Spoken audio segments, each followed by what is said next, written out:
And we're going to turn the page. And what are we going to turn the page towards? Some AFC North drama. This was hilarious to me. Okay. As we all know, last week, the Browns got us all kind of scratching our heads. We were all very surprised that they made an in-division trade at the quarterback position to the Bengals. Now, of course, Joe Flacco was probably thrilled because he knew that he wasn't going to be playing anymore in Cleveland as the starter because they dug a hole so deep that they were moving on to their rookies. They've got 2 drafted rookies. Season's gone. Might as well get a look at them, let them have some practice. So Joe Flacco wasn't going to play anymore. This man wants to play. So he's happy about it. The Bengals are happy about it. You know who's not happy about it? Mike Tomlin. You know who's surprised by it? Mike Tomlin, John Harbaugh, Kevin Stefanski himself, and even Zack Taylor a little bit, although he's very happy. I've got video of all 4 coaches reacting to this trade, and Mike Tomlin for sure led the way, just ripping Andrew Berry, the GM of the Browns. And then after him, a lot of the other coaches were asked to react to Mike. So listen to this. This is a lot of fun. The divisional trade of experienced quarterback inside the division. You know, to be honest, it was shocking to me. Andrew Berry must be a lot smarter than me or us because it doesn't make sense to me to trade a quarterback that you think enough of to make your opening day starter to a division opponent that's hurting in that area. But that's just my personal feelings. When the Bengals acquired him, knowing what you know about Zach and how he likes to run his offense, like from Cincinnati's perspective, did it make sense for them? It certainly made sense from Cincinnati's perspective. Quarterback coming in within 8 days of showing up has to start 2 games for a new team. Can you speak to how hard that is, or maybe it's veteran guy? Does it appear to be hard for Joe Flacco? All right, next up. Great. You guys were annoying me to say something. Were you surprised? Okay, let me just pause it there. Andrew Berry must be smarter than us because he thought it was a good idea to trade a quarterback that he thought well enough of that they started in week 1, and now you're going to give it to a division opponent that absolutely is hurting there? Why are you helping the Bengals? Listen, from the Ravens' point of view and the Steelers' point of view, I feel like we're all kind of all with them. I'm happy for Joe, but not so much that I want it to come.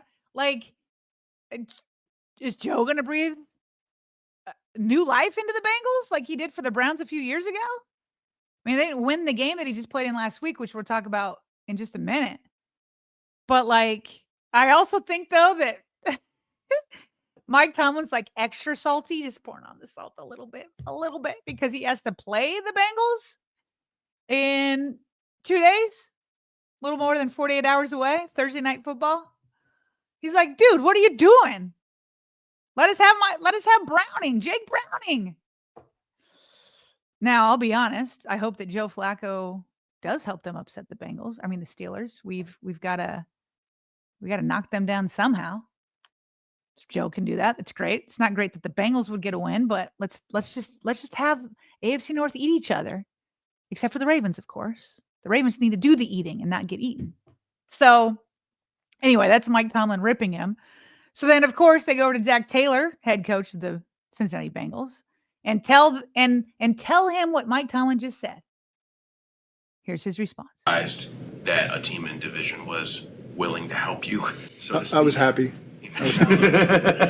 That's my only comment. The fact that he was so taken aback, just like you acknowledged last week, you were a little surprised as well and not anticipating that you guys would trade Joe this season. Yeah, I don't have a comment on that, Daryl.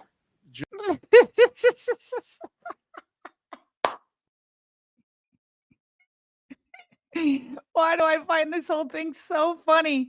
You want to know why?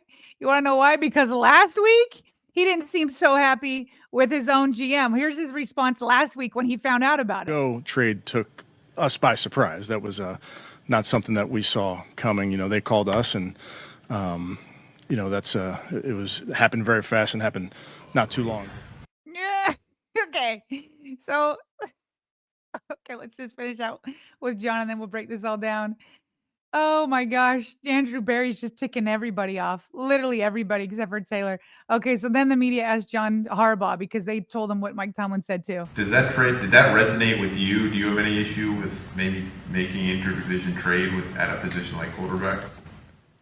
I didn't think about it that much, probably because we don't play the Browns or the Bengals for 4 or 5 weeks or something like that. So I can't say that was on my mind. I was surprised. I will say that. I was surprised, like, wow, Joe's going to the Bengals. That would be about as much as I would say I thought about it. Okay, so John Harbaugh's surprised. Look at some of these faces. Look how angry Stefanski looks.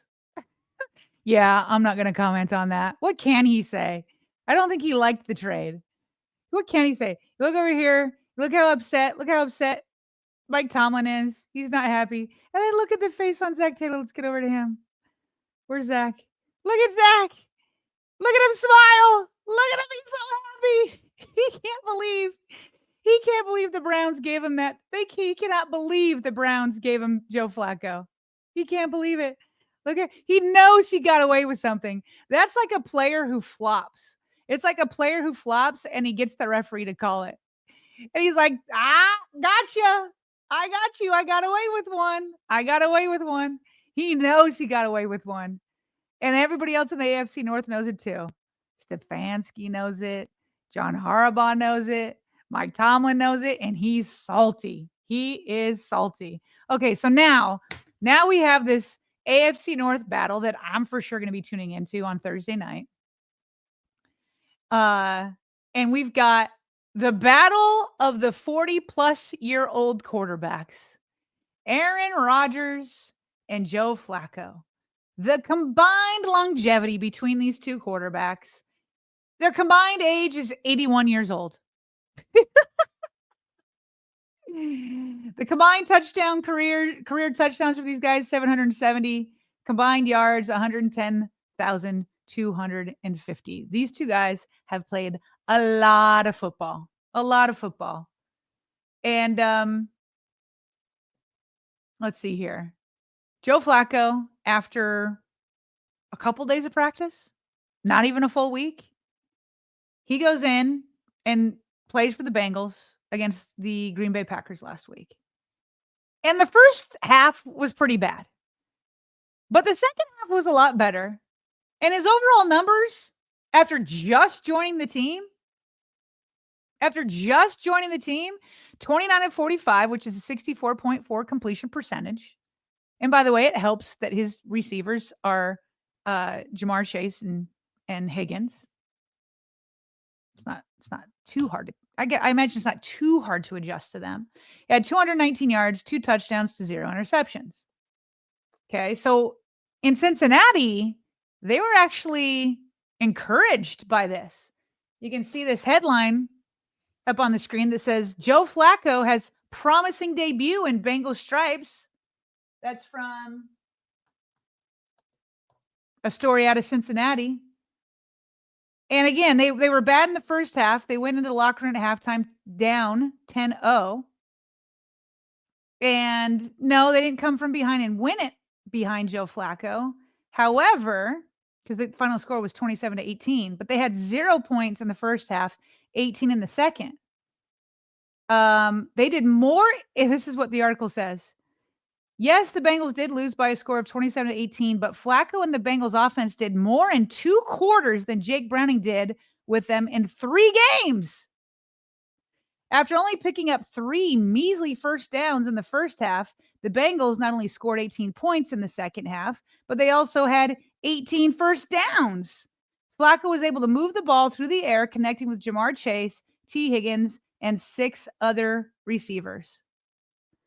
So they're feeling like, hey, if Joe can do that against the Green Bay Packers on just a couple days of practice, maybe he can get some things going. And look, we've done it before. We've seen him do it before with the Browns. So yeah, I can see why all these coaches are surprised and not very happy about it. So here's what we're looking at in the AFC North. Steelers 4-1, Bengals 2-4. Obviously, Ravens and Browns tied for the bottom at 1-5. Ravens own the tiebreaker. So who are we rooting for? I feel like we're rooting for the Bengals. We just want the AFC North to eat each other, right? And again, I know everybody feels like the season's already lost for the Ravens. But there is that Lamar Jackson coming back, and maybe it's just coach speak, but maybe they'll make some changes during the bye week. And if they can knock them down to 4-2, they go to 3-4. Let's just have the AFC North eat each other. And to I can't remember who said it, but one of the super chats said something to the point, to the effect that they're mad that the Bills lost. To me, I'm sure the Ravens are celebrating it. Bills lose. Just put up 14 points. Whoa. And that's with Josh Allen on the field. There's not too many 14-point games the Ravens have had with Lamar Jackson under center. They lost 14-24. So it's not even like the Falcons were like put up a 30 burger or something. It was 14-24. So here's what the AFC conference looks like. You've got the Colts leading the way at 5-1, followed by the Steelers at 4-1. Chargers, Patriots, Bills, Jags, Broncos, all at 4-2. Chiefs trying to make a comeback. I'm going to talk about the Chiefs in just a minute. At 3-3. And then it's Texans, Bengals, Raiders, and then the Ravens. So the Ravens are definitely far down there. But this is hilarious to me. Okay, first of all, Ravens still have a 35% chance to make the playoffs, which is bananas to me, seeing as only 4 teams have ever started at 1-5 and went on to make the playoffs. But this is so funny. They are losing their minds in Buffalo right now because of that loss and only putting up 14 points. So Dan Orlovsky, who I'm still upset with after the MVP vote, he's a great analyst, but that was a bad move, Dan, saying that Lamar was doing more with less. I hope he has learned his lesson. I hope he can see the light now after this abysmal start. Nonetheless, he tweets yesterday, the way, or maybe this morning, he says, the way people are talking about the Bills, and then does one of those slap your forehead emojis. So a Bills fan replies to him, and he says, well, talk us off the ledge then, because all we see is a generational quarterback surrounded by a bunch of mid receivers and mid coordinators, while we watch teams like KC and Philly surround their quarterbacks with talent and top tier coaching. Man, that sounds like Baltimore.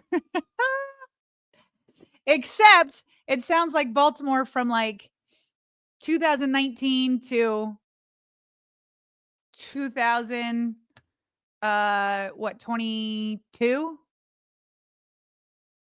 I mean, still mid-wide receivers, but they've been better than they were in the past. But at least what the Bills have going for them is an offensive line. What we wouldn't give in Baltimore for the Bills' offensive line. What Lamar Jackson could do with that offensive line. Then I agree with like elite coaching for Kansas City. And Philly has some pretty good wide receivers, but I don't feel like the receiving core around Mahomes is very good right now. You just got Xavier Worthy back, but I mean, Rashid Rice, I mean, are we talking about, like, he used the word surround their quarterbacks with talent and top tier coaching. Yeah. Well, all I know is this was fun for me to watch. Very entertaining to watch Bills fans start to panic a little bit. But again, that leaves the door open. It leaves the door open. So we will see what goes on in the AFC.